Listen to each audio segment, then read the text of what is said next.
Okay, so far we've covered that you need to get your mind right, you need to get your method and your math correctly, and now you need strategy. So no matter what method you pick, based on the math you figured out for you, you need a strategy.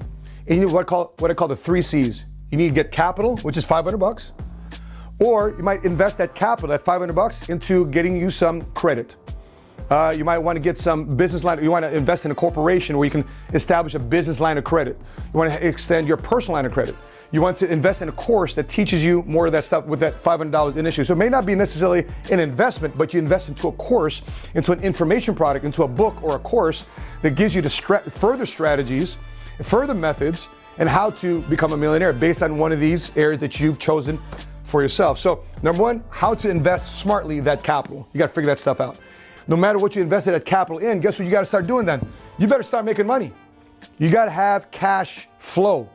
So you put some money in, it's a little small capital investment. You got to make sure if I'm going to invest this money, the reason why millionaires are millionaires is because they have a mindset of what's my return on my investment? How soon can I get my return on investment? So if I put $500 into this thing, how soon can I make money? How soon do I get a direct deposit? How soon can I get a transaction? How soon do I get a result that puts money in my bank so I can reinvest back into the business, back into the machine? And the third thing here, you need contacts. You want to start with friends and family. You want to start with colleagues. You want to start with coworkers, past coworkers. You want to start with people that you went to college with, your fraternity, your sorority, the people you served in the military with. You want to start with those contacts. Hey, buddy, I don't know if you know this, but I started a company. I started some real estate. I start, whatever whatever method it is I'm doing. I started this type of method in my life because I want to become a millionaire. Now, you probably never do business with me because we went to school together. But if you know somebody that's in your second or third generation or second or third degree away from me, that is in the same scenario that I found myself in, and we can connect, we can vibe, please think about me. I'm your friend, I'm your family member. That's the way you can support me. And lots of times some of your friends and family say, you know what? Tell me more about what you're doing so therefore I could be more educated. Who knows? I might even be interested in becoming a customer. That's the way I launched my business off the ground. You know why? Because when I started with no credit, with very little money, with no credibility, I started asking people I went to school with when I was 16, 17, 18 years old. I started talking to my teachers. I started talking to my coaches. I started shaking hands. I started going to chambers of commerce, which we'll talk about here in a second. And I started getting the word out. And people said, you know what? You got a product, you got a service that, you know what? Let me find out more about what you do. Like on social media today, like I raised my business without social media. I was raising my business without social media. But today, if I had social media, I'd be doing Facebook Lives, Instagram Lives, talking about my product, my service, showing some value, showing people that I'm excited and fired up about my future, where I'm going, and being consistent at it, whether you do it once a week, once a month, being consistent at it over an extended period of time. Because people, if you, especially if you have no credibility, like where I came from, or you have a little bit of credibility, people want to see whether or not you're for real. And so you just can't be the type of person, I'm gonna jump from here, jump from here, jump from here. Pick one, stick with one. So let's continue to talk about strategy. Speaking of strategy, you gotta pick the right industry. You gotta make sure that whatever product or service or method that you're going to use, it's a wealthy industry, that you're gonna make money in that industry. How many times have you heard somebody say, okay, if you're gonna go to college, study this, because people that have that type of degree, they have this type of job that pays them a lot of money. So go study that. Well, the same thing is true if you want to become a millionaire. If you want to become a millionaire with $500 in less than 3 years, you've got to pick an industry that's already predisposed for anybody getting involved in it to make a lot of money. So let me give you an example. There's a book out there called The Blue Ocean Strategy. So the premise of the book, The Blue Ocean Strategy, I'll make it as simple as possible, is there's one ocean. There's two types of oceans. There's one ocean, it's red, it's got blood in it. Why? Because there's sharks, because everybody's in there. Everybody's trying to swim. Everybody's trying to rescue themselves. Everybody's trying to get the peace. But the only people getting the peace are the sharks. The opposite is true. There's a blue ocean, calm waves, calm seas, no sharks, and primed for disruption. And everybody is not even paying attention to this industry. See, that's the industry you want to focus on. When everybody's going to do this, you're focused on opposite.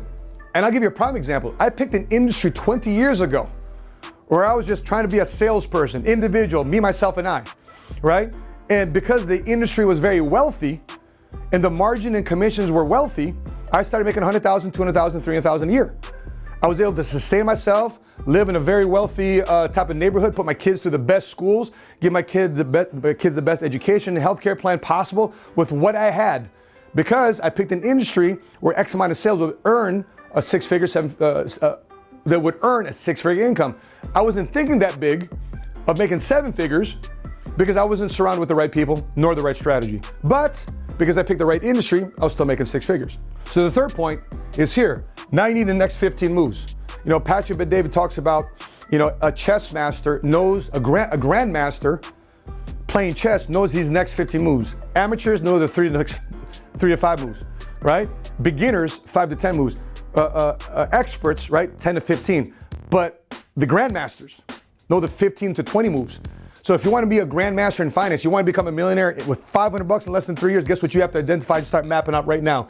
You got to identify your next 15 moves. I'll give you a couple examples. Number one, follow one who did it. Number two, find a blueprint. Find a proof of concept of how somebody made their $1 million. Number three, seek and choose a mentor. By the way, there's a ton of people out there right now that say, how do I find a mentor? There's a ton of people out there. And don't think that making $1 million is so way out of left field that you can't find anybody that makes $1 million. Matter of fact, becoming a millionaire today is more common, and because of the economy that we're in right now, it's more easier than ever to become a millionaire. So they're out there. So all you got to do then is seek ways to choose and incur the opportunity to get them to mentor you. Number four, what type of networking events do I need to go to? What type of conferences do I need to attend? What type of chambers of commerce do I need to attend on a weekly basis to shake hands and get the word out? What type of referrals do I need to start obtaining? What type of pitch, what type of skills do I need to make so therefore people feel encouraged to give me referrals? Number five, what type of skills do I need to acquire? What type of people skills do I need to acquire? What type of leadership skills do I need to acquire? What type of financial skills do I need to acquire? What type of sales skills do I need to acquire? So therefore, I'm a lot more confident about what I'm doing, and when I'm more confident, I have more activity. When I have more activity, I get more results. So map those out. What type of skills do I need? And by the way, here's the cool thing about business, cool thing about entrepreneurship. Unlike a CEO or an athlete or an entertainer or an artist, these guys require tons of talent. But if you're finding a process and you're adopting a system, a proof of concept, guess what you need very little of? Talent. Listen, I've seen so many people in business with lacking this talent, but it's put so much effort into it, guess what they become? They become millionaires. So you don't need talent in the world of business. You need what? Work ethic. Are you willing to work towards it? Number six, accountability. What type of time frame am I willing to hold myself accountable to? On a weekly basis? Daily basis? Monthly basis? Quarterly basis, semi-annual basis, yearly basis. Listen, there's a reason why publicly traded companies report their quarterly earnings, because they feel a responsibility. They require a responsibility to show what their earnings are to their investors every quarter. So guess what you should be doing? If you are your own corporation, if you're a CEO, would you work for you? Would you hire you because you're organized? Would you hire you because you're showing accountability and reports that there's a responsibility of you to hold yourself accountable to your customers, to your business plan, to your financial future? Think about that. Number seven, support staff. What type of team do I need to hire? What type, do I need a receptionist to make sure I'm not picking up the phone? Do I need to hire an executive assistant? Do I need to hire a sales staff? Do I need to hire a marketing specialist? Do I need to hire a social media manager? What some of the support staff do I need to hire? Do I need to hire a CPA? So if I make money, I make sure I keep the most of it. Do I need to hire attorneys? So therefore, when I'm building a business, people don't try to steal my idea. Do I need to copyright my stuff? When you're gonna start making money, people try to steal your idea. They try to sue you in court to slow you down. Do I have an attorney in my back pocket so therefore they can play offense for me and be a mouthpiece for me so I can keep the main thing the main thing? What about my advisors? Are they part of my advisory board? Do I pay somebody to be part of my board? What are the type of people that have been there, done that, and they have a financial interest to gain a seat on my board? Maybe those things you need to evaluate. Okay, how about number 8? Do I want to approach my method and my math based on an individual basis? Guys, I mean, I was able to sell in my industry and make 6 figures, no problem. There might be some industries out there, you sell 1 or 2 things, you become a millionaire. Very rare, but you can become a millionaire. Now, those are far and few between. I found the greatest strategy, steps in terms of building a team. There's a saying out there, if you want to do it fast, do it yourself. But if you want to go far, you want to go deep, you build a team. So figure out if you want to do it individually, Or are you going to increase your leadership and people skills so therefore you can build a team? So therefore you have many people lifting up your business plan versus individually by yourself. Number 9, what systems and processes? What's my checklists? So therefore when I do something, when I sell something, when I pop up my display at a conference, when I go to a networking event, when I go to a chamber of commerce, do I have systems and processes I'm following to make my time well worth it? Or am I having to figure out from scratch all over again every time I do something again on a repetitive basis? Am I setting up, breaking down, same old, or do I have a system?